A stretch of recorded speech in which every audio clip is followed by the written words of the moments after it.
দাদা, তুমি তো চোখে দেখতে পারো না, এক কথায় বলতে গেলে বলা হয় অন্ধ। তুমি কেমনে কেমনে প্রথম প্রথম শ্বশুরবাড়ি গেলে সেই গল্পটা একটু পার্কে শোনালে আমি শুনতাম। শ্বশুরবাড়ি কেমন মজা, ভালো করে বলো, আমি মনোযোগ দিয়ে শুনবো। তাহলে শোন, প্রথম প্রথম যখন আমি শ্বশুর বাড়ি গেলাম, চোখে তো দেখতেই পারি না।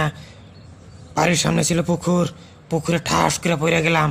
পড়ে যাওয়ার পরে দাদা শ্বশুর বলল, এই নাতিন জামাই, কেমনে করে পুকুরে গেলা? তখন আমি বললাম, পুকুরে যাই নাই, আপনাদের বাড়ির পুকুরটা কতটুকু গভীর সেটা দেখার জন্য আমি আসছি। তখন দাদা শ্বশুর টেনে টুনে তুললো। আমি কাঁপতেছিলাম। কাঁপার কারণ হলো, আমি তো শ্বশুর বাড়ি কেমনে যাবো সেটা তো ভয় পাইতেছিলাম। শ্বশুরবাড়ি যাতে দাদা শ্বশুর আমাকে যাতে টেনে টেনে শ্বশুরবাড়ি নিয়ে যায়, সেই জন্য আমি অভিনয় করতেছিলাম। এটা ঠান্ডায় আমি কাঁপছিলাম না। কাঁপতে কাঁপতে যখন আমি কথা বললাম, দাদা শ্বশুর টেনে টুনে শ্বশুরবাড়ি নিয়ে গেল। শ্বশুরবাড়ি নিয়ে যাওয়ার পরে শাশুড়ি আম্মা তখন আমার বগলে আসলো। আসার পরে শাশুড়ি আম্মা বলল, জামাই বাবাজি আইস? তখন বললাম, জি আম্মা আইছি। তখন সে বন্দিটা দিল অজু করার জন্য। তখন ভাবলাম যে বন্দিটা কেমনে ধরবো।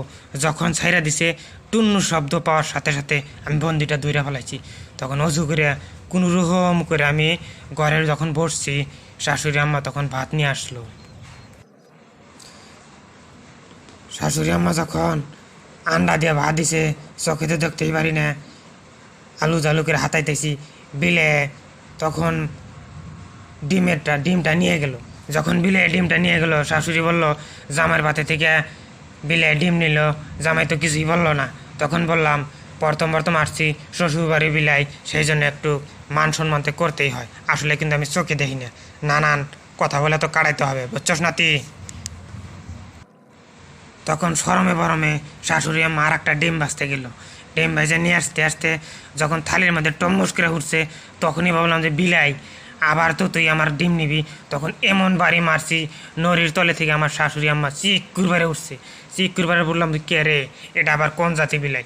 বেড়া ছিল হলুর ভাঙ্গা, নাতি দিয়ে বেড়া ভাঙ্গা শ্বশুরবাড়ি থেকে পলায় আসলাম। বচ্চা নাতি ভাই, এটা আমার শ্বশুরবাড়ির গল্প, আর ভিতরে যাইস না, মান সম্মানের কথা আছে। বলো না দাদা, আমি যখন শ্বশুরবাড়ি যাই না, আমার শাশুড়ি অনেক আদর করে, সেটা নিয়ে টেনশন করতে দরকার নেই। 1 সপ্তাহ 15 দিন যদি থাকি, শাশুড়ি আম্মা আসতে দেয় না, বুঝছো? অনেক দিন থাকি, একবারে 15 দিন 20 দিন পর্যন্ত থাকি। তোমাদের যেমন হয় ততদিন থাকতে পারো না, শাশুড়ি আম্মা খুব আদর করে। দাদা, এই যেমন আসলে শ্বশুরবাড়ি খাইলে তুমি বুঝতা। তুমি আধুনিক যুগের মানুষ, শ্বশুরবাড়ি কেমন খাওয়া সেটা তো তুমি বুঝতে পারো না, এখন যে ধরনের খাওয়া। নাতি ভাই, মায়ের কাছে মামার বাড়ির গল্প করিস না। শ্বশুর বাড়ি যাবি, নতুন নতুন আদর যত্ন করবই, পরে কিন্তু আদর যত্ন করব না। কামাই জামাই যদি ভালো থাকে, শাশুড়ি আদর করে। কামাই জামাই না থাকলে আদর করব না। কামাই জামাই যদি না থাকে, যায় সারে যদি শাশুড়ির যদি ঠ্যাং ধরে বলো, আম্মা ভালো আছেন, শাশুড়ি মনে মনে কব, যাইরে আইসে, যাওয়ার সময় গাড়ি ভাড়া দিতে নাকবো।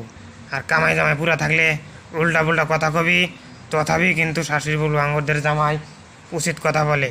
আগে কামাই শেখে, তারপরে শ্বশুর বাড়ি যাবি, শ্বশুর আদর করবো, বুঝছস? বড় বড় টবলা নিয়ে যাবি।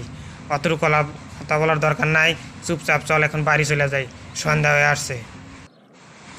হ্যালো বন্ধুরা, আমাদের ভিডিওটা যদি আপনারা ফেসবুকে দেখে থাকেন তাহলে ফলো করে সাথেই থাকবেন, লাইক শেয়ার করবেন। যদি ইউটিউবে দেখে থাকেন তাহলে সাবস্ক্রাইব করে পাশে থাকা বেল আইকনটি বাজিয়ে দিবেন, যাতে পরবর্তী ভিডিও আপলোড দেওয়ার সাথে সাথে নোটিফিকেশন আপনাদের মোবাইলে চলে যায়। ধন্যবাদ।